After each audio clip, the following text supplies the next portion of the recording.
हाँ जी बच्चे, तो नेक्स्ट टॉपिक है अपना फाइल हैंडलिंग। फाइल हैंडलिंग में कि आप जैसे आपने सी या सी प्लस में किया होगा जावा में, कि आपके पास एक फाइल है, आपने उसको मतलब कैसे हैंडल करना है, उस पर कैसे प्रोसेसिंग करनी है, कैसे डाटा राइट कर सकते हो, रीड कर सकते हो, अपेंड कर सकते हो। ठीक है ना। तो जो मतलब कि वो डिपेंड करता है कि आपके मोड पे, कि आपने जो फाइल ओपन की है उस पर आप प्रोसेसिंग किस वे में करना चाहते हो। वो आपका क्या होता है फाइल हैंडलिंग का प्रोसेस। ठीक है ना। तो हमारे पास डिफरेंट मोड्स हैं कि आप फाइल को कैसे हैंडल करने के लिए किस मोड में ओपन करना चाहते हो। ठीक है ना। हो सकता है आपने फाइल को रीड करना है तो रीड के लिए मोड होता है, रीड एंड राइटिंग का होता है। ठीक है ना। यानी कि आर मोड किसके लिए, रीड के लिए। अगर आप प्लस का साइन यूज करते हो तो यानी कि हम उसमें राइट भी कर रहे हैं। वैसे ही राइट के लिए होता है, सिंपल राइट के लिए है, और प्लस में दोनों आ जाते हैं। ठीक है। साथ में हम फाइल के लेंथ को ट्रंकेट कर सकते हैं, मतलब कि आपने कुछ डाटा को डिलीट किया है, उसकी जो लेंथ थी उसको आपने मतलब चेंज कर दिया, एक तरह से ये कह सकते हो, है ना। अपेंड भी कर सकते हो और अपेंड रीड भी कर सकते हो। और इनमें सभी में एक ऑलमोस्ट जो हम राइट वाला अपेंड वाला ऑप्शन यूज करते हैं, तो उसमें क्या होता है कि आप कि अगर फाइल एग्जिस्ट नहीं करती तो वो फाइल भी क्रिएट हो जाती है। किस नाम से, जो नाम आपने लिखा होता है। जैसे मैंने a.txt लिख दिया तो a.txt की फाइल अपने आप ऑटोमेटिकली जनरेट हो जाएगी, अगर हमारी फाइल ऑलरेडी हमारे पास नहीं है। ठीक है ना। तो आप जो उस पे कंटेंट ऐड करोगे तो वो उसमें वही आएगा। ठीक है ना, क्योंकि पहले कंटेंट उसमें जीरो था, उसमें कोई कंटेंट है ही नहीं था, क्योंकि फाइल हमारे पास एग्जिस्ट ही नहीं करती थी।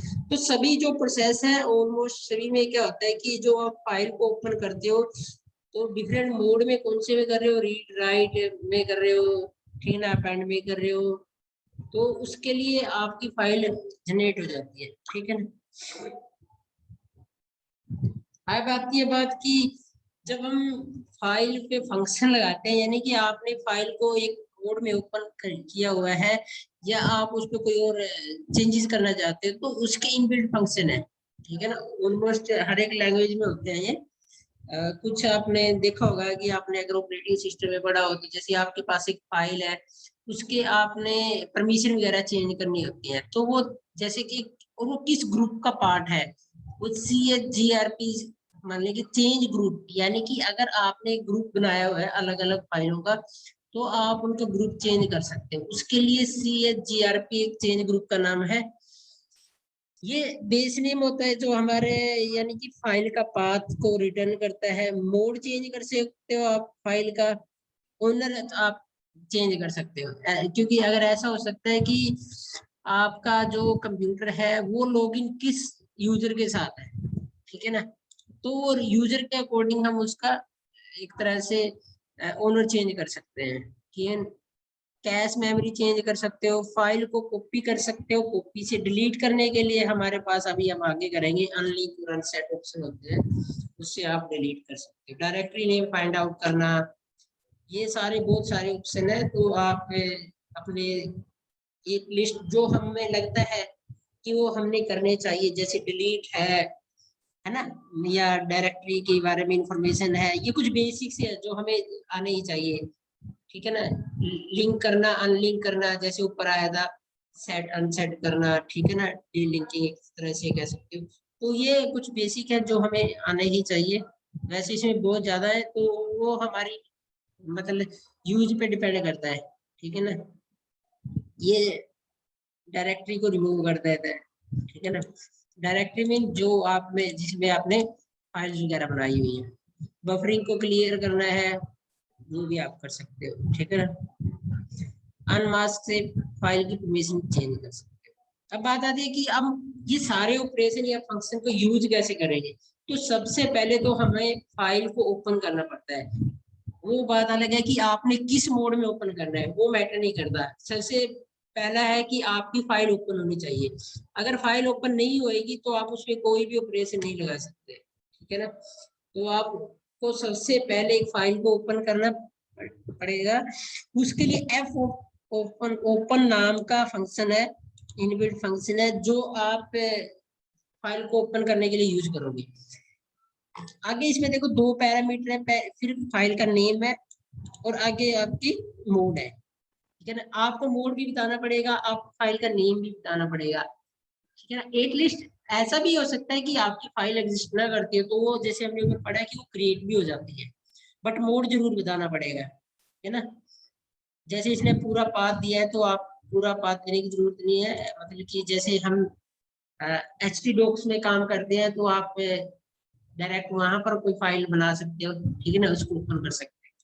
या फिर आपने चेंज करना है तो आपको पाथ देना पड़ेगा फिर।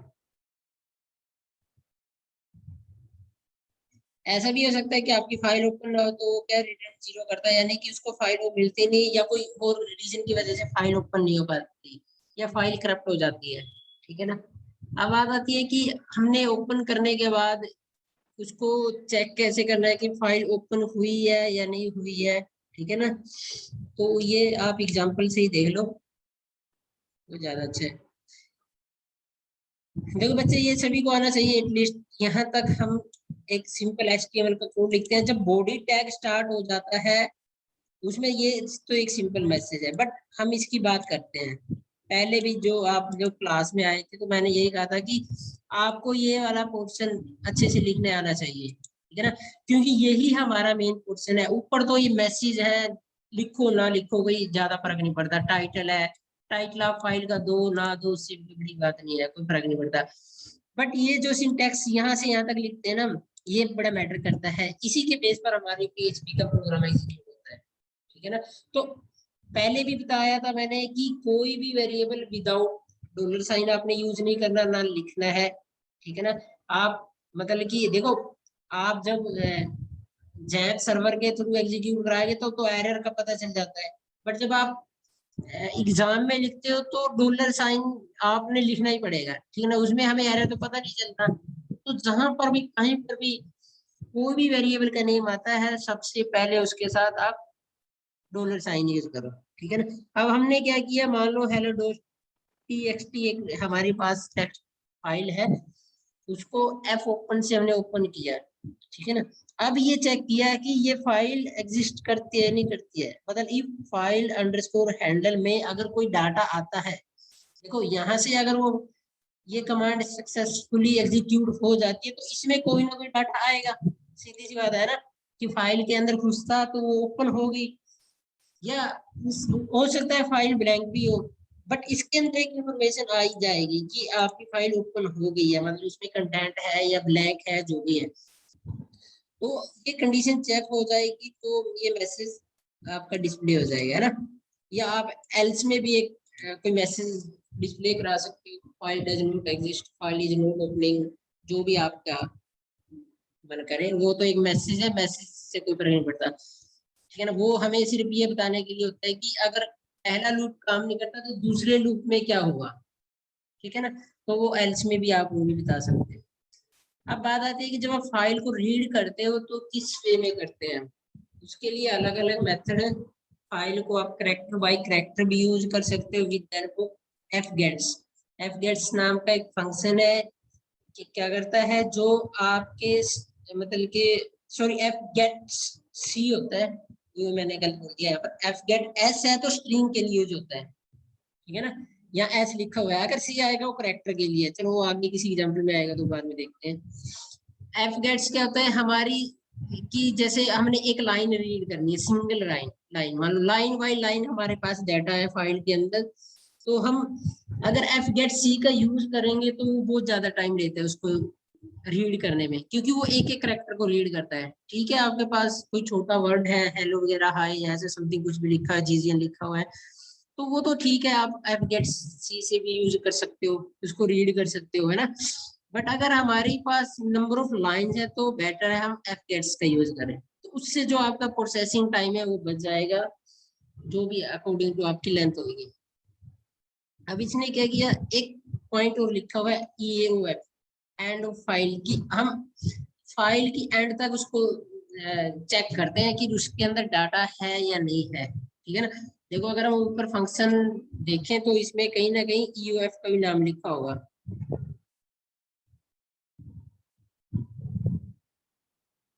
या आगे आएंगे अलग और फंक्शन है उनमें लिखा होगा, तो कहीं ना कहीं चलो आगे आएंगे शायद फंक्शन के बारे में, ठीक है ना। तो यानी कि हमने एंड फाइल तक उसको चेक किया,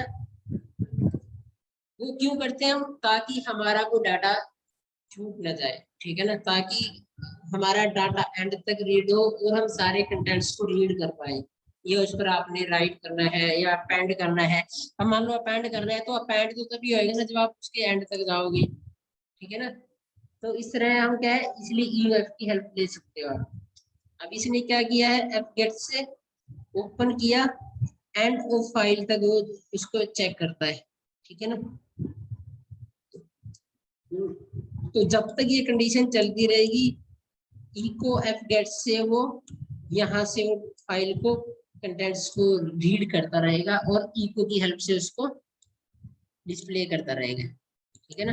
यानी कि देखो कंटेंट तो हमारा एफ ओपन होने के बाद इसमें आ गया है एक वेरिएबल में, बट वेरिएबल से आपको रीड करना है तो उसके लिए आप, ये तो आप गेट सी लगाओगे, आप गेट एस लगाओगे, क्योंकि जो ऊपर वाला एग्जांपल था वो सिंपल था, इसमें सिर्फ आपने ये चेक किया था कि फाइल ओपन हुई या नहीं हुई, तो उसमें हमने ना एफ गेट्स यूज किया था, एफ गेट सी यूज किया, ठीक है ना। तो कोई ना कोई कंटेंट को रीड कराने के लिए तो आपको एक मतलब एक इवेंट फंक्शन का यूज करना पड़ेगा, वो आप एफ गेट एस लगा लो या एफ गेट सी लगा लो, वो आप पे डिपेंड करता है, ठीक है ना। और वो आपने हर बार चेक करना है कि वो जो कंटेंट रीड होके आया है वो एंड तक आप उसको ट्रेस कर पा रहे हो या नहीं कर पा रहे हो, आप उसके एंड तक पहुंचते हो या नहीं पहुंचते हो, ठीक है ना। तो वो कंडीशन आपने लगानी, ये यहाँ पर लिखा हुआ है इसने, end of file using FEUF, ठीक है ना, जो वगैरह का ना ऊपर है। तो ये एक ही बात है, हमने वहां कर भी लिया है। और एक बात और ध्यान रखिए कि आप अगर फाइल को ओपन करते हो तो आपने इसको क्लोज भी करना है, उसके लिए आप एफ क्लोज फंक्शन का यूज करोगे, ठीक है ना।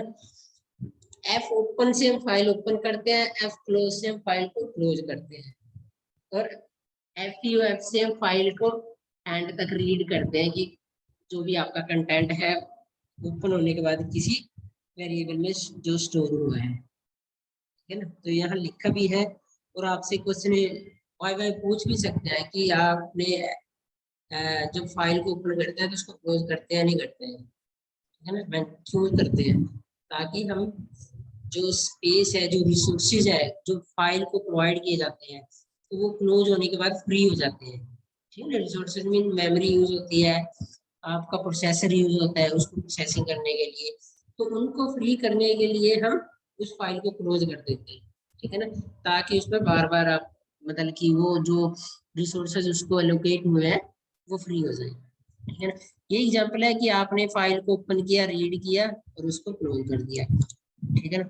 एग्जाम्पल ऊपर वाला ही है ये सेम, बट इसमें क्या डिफरेंस दिखाया है कि आपने जो फाइल ओपन की थी उसको आपने क्लोज कर दिया, ठीक है ना। क्योंकि देखो इसको फाइल ओपन होने के बाद वो कहाँ आ गई, एक वेरिएबल के अंदर, तो उसी वेरिएबल को आपने क्लोज करना है, ठीक है ना, क्योंकि उसका सारा कंटेंट ही उस फाइल इस वेरिएबल के अंदर है, जो एफ ओपन फंक्शन की हेल्प से रीड मोड में या जो भी मोड में आपने ओपन किया है वो आके सेव हो जाता है। ये कुछ बेसिक पॉइंट है कि it always start by opening the file through F open function, है ना। एफ ओपन फंक्शन तो हमें यूज करना ही करना है, अदरवाइज हम किसी फाइल को ओपन कर ही नहीं सकते। तो उसके बाद आप अलग अलग ऑप्शन, अलग अलग फंक्शन को कॉल कर सकते हो, जैसे इसने एफ गेट्स लिखा है, एफ क्लोज लिखा है, तो वो डिपेंड करता है कि आपने कौन से फंक्शन को क्लोज करना है, मतलब फाइल को क्लोज करना है नहीं करना, तो क्लोज तो करोगे ही, ताकि हमारे रिसोर्सेज जो एलोकेट हुए हैं वो फ्री हो जाए, ठीक है ना। अब बात आती है कि एफ गेट सी, हमारा अगर कंटेंट छोटा है तो हम एफ गेट सी की हेल्प भी ले सकते हैं, यानी कि फाइल को जब आपने करेक्टर बाय करेक्टर रीड करना है तो आप एफ गेट एस की जगह पर एफ गेट सी यूज कर सकते हो, ठीक है ना। तो इसमें क्या वीक, इसकी क्या वीकनेस है कि इसका डिसएडवांटेज क्या है कि ये आपकी अगर लार्ज फाइल है, नंबर ऑफ लाइंस आपकी फाइल में है, तो ये रीड नहीं कर सकती, मतलब रीड करेगी बहुत टाइम ले लेगी, ठीक है ना, सुटेबल नहीं है। तो क्योंकि ये एक टाइम पर एक ही करेक्टर को रीड करता है, और सिर्फ डिफरेंस ये है, यहाँ पर आपने एफ गेट सी लिखना है, वहां हमने एफ गेट एस लिखना है। तो दो मेथड है। कई बार क्वेश्चन आ भी जाता है कि what is the difference between F get C and F get S, ठीक है ना। तो जब आप एक्सप्लेन करोगे तो साथ में एक छोटा सा एग्जांपल भी बता दो। एग्जांपल चाहे आप यहाँ से यहाँ तक एक बता दो, ठीक है ना। सारा एग्जांपल लिखने की जरूरत नहीं है कि ये तो बाय डिफॉल्ट में उसको भी पता है कि ये यूज होंगे, तो ये ठीक है ना। ठीक है, आपने वही है कि एज एग्जाम के हिसाब से पेज फिल करने हैं तो आप उनको यूज कर सकते हो, ठीक है ना। बट जो हमने मेन दिखाना है वो ये है कि आपकी एफ ओपन यूज किया, कौन सा फंक्शन आप यूज करते हो, एफ गेट सी या एफ गेट एस, वो आपने यहाँ पर दिखाना है, ठीक है ना। देखो इसमें एक सिर्फ एक टी ही एक कोई मान लो अल्फाबेट था जो रीड किया, ठीक है। एक मिनट बच्चे को,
ठीक है बच्चे। तो दो फंक्शन है, हम फाइल के कंटेंट्स को डिस्प्ले करा सकते हैं, प्रिंट करा सकते हैं, ठीक है। तो दोनों में डिफरेंस बताओ, एफ गेट सी में और एफ गेट एस में क्या है।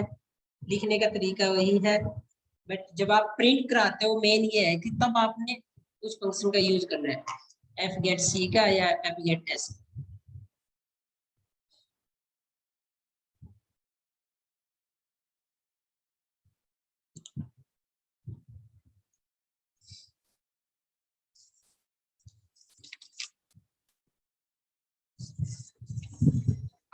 जो अभी आपकी ना क्लास जैसे कि ऑनलाइन ही होएगी, तो आप ट्राई करो अपने जिसके पास पीसी है एटलीस्ट वो तो इंस्टॉल कर लो, जैम सर्वर है ना। ये प्रोग्राम वगैरह बना के देखो, प्रोग्राम बनाओगे तो इजी हो जाएगा आपके लिए लिखना एग्जाम में। कोई प्रॉब्लम आती है तुम आप मुझे सेंड कर दो, स्क्रीन शेयर सेंड कर दो, है ना। ये जैसे भी आप शेयर कर सकते हो। जी रोल नंबर 8 आया है बच्चे, 13 है, यस सर। 5 है सर 14 रोल नंबर प्रेजेंट है। 14 है, 7 है, 9 है, 31 है, 27 है, 39 है, 32 है, 17 है। एक मिनट बच्चा, एक मिनट। रोल नंबर 10 क्या बोला?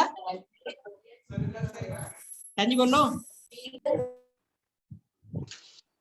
किसी का रहता है 32 हो गया, 17 हो गया, सर 27 27 हो गया बच्चे, 27 हो सर गया, 7 हो गया, 7 7 भी हो गया।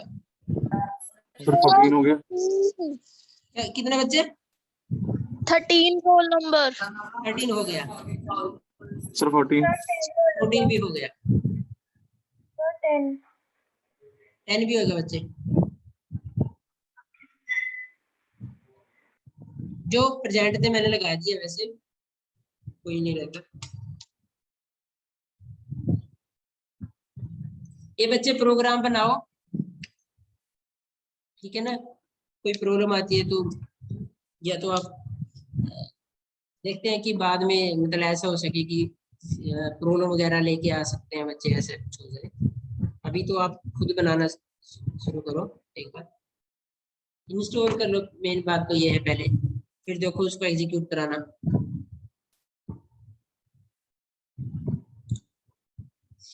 ठीक है बच्चे।